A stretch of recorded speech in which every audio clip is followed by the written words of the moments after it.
Noong naghapunan kami at ang ulam namin ay tuyo. Tapos may dumating na kapitbahay namin.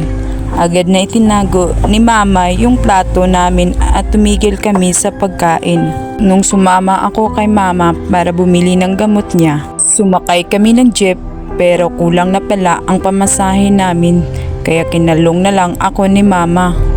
Sabi ng driver, dapat may bayad din ako kasi malaki na ako. Tuwing may family reunion, tagahugas ng pinggan ang mama ko at taga-ihaw naman ng pulutan si papa.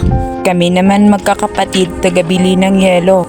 Pero yung mga kamag-anak namin, nakaupo lang sa sala at nagpapalamig sa kwarto na may aircon. Noong bata ako, kailangang umabsent ako sa school para mamulot ng basura na pwedeng ikalakal. Yung napagbintahan, ibibili namin ng bigas at ulam at pagkasyahin namin. Bali, 10 kami sa pamilya. Yung kailangang umutang sa tindahan para lang makakain, tapos sinisimangutan ka nung may-ari ng tindahan kasi uutang na naman kami dahil 2 buwan na kaming hindi nakabayad sa balanse. May karinderya ang tita ko noon. Tapos si papa ang tagalinis ng mga pinagkainan kapag may natitirang ulam yung mga customer.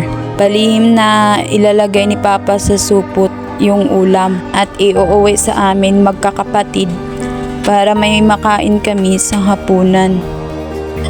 At yung kailangan namin gamitin yung mga lumang notebook nung wala pang sulat sa last school year. Re-recycle namin at pagsama-samahin para may notebook kami sa susunod na pasukan kasi wala kaming pambili ng bagong notebook. Alala ko nung bata ako para ganahan kami gumising.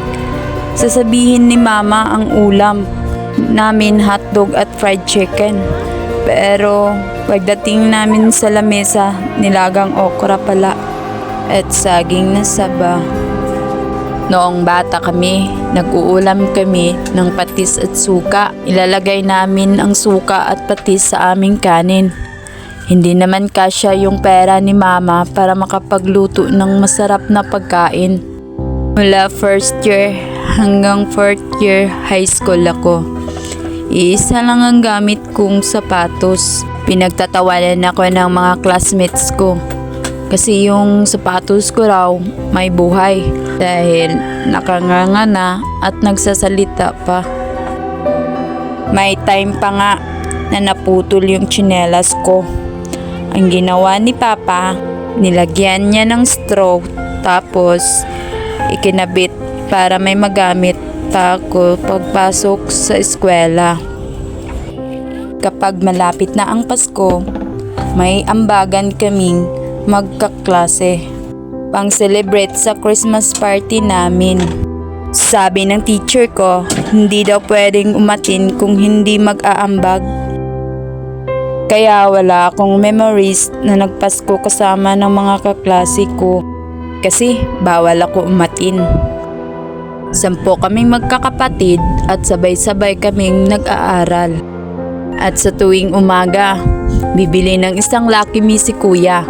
Tapos lalagyan niya ng maraming tubig para magkasya sa aming 10 at makakain kami bago pumasok sa school.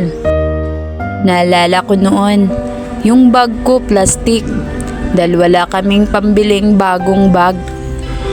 Sinasabit ko pa sa balikat ko yung 2 butas ng hawakan. Kasi yung plastic kasi noon makapal at matibay kaya kahit maraming laman, hindi naman napupunit. Kahit anuman ang layo ng ating mararating ng buhay, ang ating nakaraan ay hindi natin makakalimutan, lalong-lalo na pag galing tayo sa mahirap. Kaya kung ano man ang narating mo ngayon ay wag mong kakalimutan kung saan ka nanggaling. Hanggang dito na lang po ang ating kwento sa araw na ito. Sana'y nagustuhan niyo po ang ating kwento. Sana'y huwag niyong kalimutang i-subscribe, like, comment, and share. And don't forget to click the notification bell para palagi kayong updated sa susunod na video na i-upload ko dito sa aking YouTube channel. Maraming salamat po and God bless everyone. See you next story.